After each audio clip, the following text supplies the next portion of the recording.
Le soir du 2 août 2025 était un samedi comme les autres pour Julien. La ville fredonnait sa mélodie familière sous sa fenêtre, une symphonie de sirènes lointaines et le doux grondement des voitures qui passaient. Il était assis dans son fauteuil préféré, une pièce de cuir usé qui conservait le léger parfum persistant de son parfum. Un livre à moitié lu reposait ouvert sur ses genoux, ses mots se brouillant en formes insignifiantes, tandis que son esprit vagabondait. Le silence dans l'appartement était une lourde couverture, à laquelle il s'était habitué au cours des 2 dernières années. C'était un silence rempli de souvenirs, de mots tus et de l'absence profonde de Clara. Il ne s'attendait à rien qui puisse perturber cette mélancolie tranquille, cette confortable tristesse qui était devenue sa plus proche compagne. Soudain, une sonnerie métallique et stridente déchira le calme. Son téléphone, posé sur la petite table en bois à côté de lui, vibrait avec une urgence insistante. Julien soupira, agacé par l'intrusion.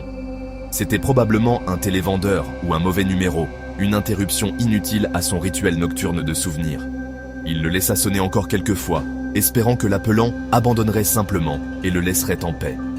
Mais le son persistait, une demande incessante d'attention qui semblait étrangement déplacée. Il finit par tendre la main vers l'appareil, ses doigts traçant le verre froid de l'écran sans réel intérêt pour savoir qui pouvait être à l'autre bout du fil. Il jeta un coup d'œil à l'écran et son cœur s'arrêta. Le sang dans ses veines sembla se transformer en glace, un choc froid qui se propagea de ses doigts à son être le plus profond. L'identifiant de l'appelant affichait son propre nom, son propre numéro. Un instant, il crut que ses yeux le trompèrent, que c'était un étrange dysfonctionnement du système, une bizarre erreur technologique. Comment pouvait-il s'appeler lui-même? Cela n'avait aucun sens. Il fixa l'écran lumineux, les chiffres familiers qui représentaient sa propre identité, l'appelant maintenant depuis un vide inconnu. C'était impossible, un paradoxe que son esprit logique ne pouvait même pas commencer à traiter ou à comprendre. Un étrange mélange de curiosité et de terreur l'envahit. Il hésita, son pouce planant au-dessus du bouton vert d'acceptation. Chaque partie rationnelle de son cerveau criait que c'était un dysfonctionnement technique, un simple bug. Mais une autre partie de lui, un instinct plus profond et plus primaire, ressentit un frisson d'autre chose. Quelque chose d'inexplicable. D'une main tremblante, il répondit finalement à l'appel. Il glissa l'écran, porta le téléphone à son oreille et retint son souffle. Il ne dit pas un mot, attendit juste, écoutant le léger grésillement à l'autre bout, attendant une explication qui, il le savait, ne pouvait pas exister. La ligne fut silencieuse un instant, remplie d'un doux crépitement, comme des feuilles bruissant un lointain jour d'automne. Julien était sur le point de raccrocher, convaincu que ce n'était qu'une anomalie technique, un fantôme dans la machine. Puis, une voix parla. Ce n'était qu'un murmure, un seul mot flottant à travers le combiné, mais cela suffit à briser son monde complètement. Julien. La voix était immistakable. C'était sa voix. C'était la voix de Clara. Elle avait la même douce mélodie, la même douce chaleur qu'il avait chérie pendant 15 ans. C'était la voix qu'il entendait dans ses rêves chaque nuit, la voix qu'il souhaitait entendre à chaque instant éveillé. Une vague d'émotion le submergea, si puissante qu'elle le laissa à bout de souffle. Vint d'abord le choc, une secousse crue et incrédule qui lui fit serrer le téléphone plus fort. Ce n'était pas possible. Clara était partie. Il avait été là. Il lui avait tenu la main jusqu'à la toute fin. Puis vint le chagrin, une douleur fraîche et agonisante qui lui parut aussi vive qu'il y a 2 ans. Les larmes montèrent à ses yeux, brouillant les formes familières de son salon. Mais sous le choc et la tristesse, une petite graine fragile d'espoir commença à germer. Et si c'était réel? Et si, par un miracle qu'il ne pouvait comprendre, elle le contactait? Il ne pouvait pas parler. Sa gorge était serrée, étouffée par 1000 questions et 1 million de sentiments inexprimés. Il voulait crier son nom, lui demander où elle était, lui dire à quel point elle lui manquait. Mais tout ce qu'il pouvait faire était d'écouter, s'accrochant au son de sa voix comme à une bouée de sauvetage. Le silence s'étira entre eux, épais du poids du souvenir et de l'impossibilité. Il pouvait presque sentir sa présence dans la pièce, comme si elle se tenait juste derrière lui, sa main sur le point de se poser sur son épaule.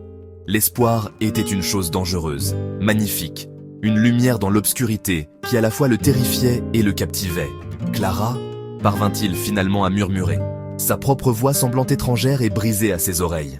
« C'est toi? C'est vraiment toi ?» Il savait à quel point il devait paraître fou, parlant à un fantôme via son propre numéro de téléphone. Mais à ce moment-là, la logique n'avait pas sa place. Tout ce qui comptait, c'était la connexion impossible, ce fil fragile s'étendant à travers un abîme qu'il avait cru infranchissable. Il retenait son souffle, attendant une réponse, son être tout entier concentré sur le petit appareil pressé contre son oreille, une passerelle vers un monde auquel il ne croyait plus. La voix ne répondit pas à sa question. Au lieu de cela, elle murmura autre chose, une phrase que seul lui et Clara comprendraient. « Tu te souviens du café à Venise? Le parapluie rouge ?» Et puis, la ligne se coupa. L'appel se termina aussi brusquement qu'il avait commencé, laissant Julien dans un silence qui était maintenant plus profond et plus terrifiant qu'auparavant. Il fixa son téléphone, l'écran vide qui n'offrait aucun indice. Le journal d'appel le confirmait. Un appel entrant de son propre numéro, ne durant que 47 secondes. C'était réel. Cela s'était produit. La preuve tangible était juste là dans sa main. Pourtant l'expérience lui semblait une hallucination, un rêve dont il luttait pour se réveiller. Son premier instinct fut de trouver une explication logique. Le lendemain, il se rendit au magasin de son opérateur téléphonique, se sentant ridicule en essayant d'expliquer la situation. Le jeune technicien écouta patiemment, un sourire poli mais sceptique sur son visage. Il effectua des diagnostics, vérifia les journaux du réseau et parla d'usurpation d'identité, d'appelants et de problèmes VoIP.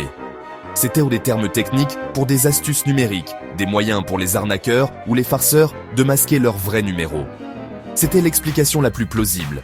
Quelqu'un, pour une raison cruelle, jouait un jeu tordu avec lui. Mais comment pouvait-il savoir pour le café à Venise? Le parapluie rouge? C'était un souvenir privé, un moment partagé uniquement entre lui et Clara. Sa recherche se tourna alors vers l'intérieur. Était-il en train de perdre la tête? Le chagrin? La solitude, les nuits sans fin passées à fixer sa photographie, peut-être que tout cela était devenu trop. Il considéra que l'appel était le produit de son propre esprit désespéré, une hallucination auditive vivide née de la tristesse et du désir. Il avait lu sur de telles choses. Comment le cerveau peut vous jouer des tours lorsque vous êtes sous une détresse émotionnelle extrême? C'était une pensée terrifiante, l'idée que la frontière entre la réalité et son imagination commençait à s'estomper. Il commença à douter de sa propre santé mentale, remettant en question chaque souvenir et chaque sentiment.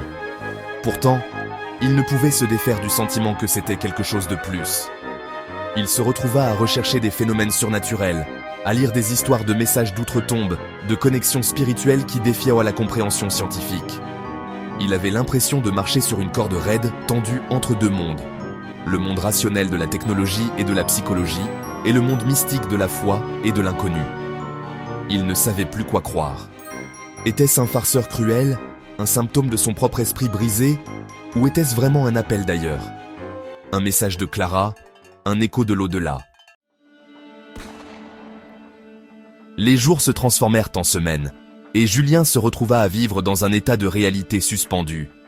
Il vérifiait constamment son téléphone, son cœur bondissant d'un mélange de peur et d'espoir à chaque fois qu'il sonnait. Mais l'appel impossible ne revint jamais. Le silence à l'autre bout du fil resta absolu. L'expérience avait laissé une marque indélébile sur lui, changeant la texture même de sa solitude.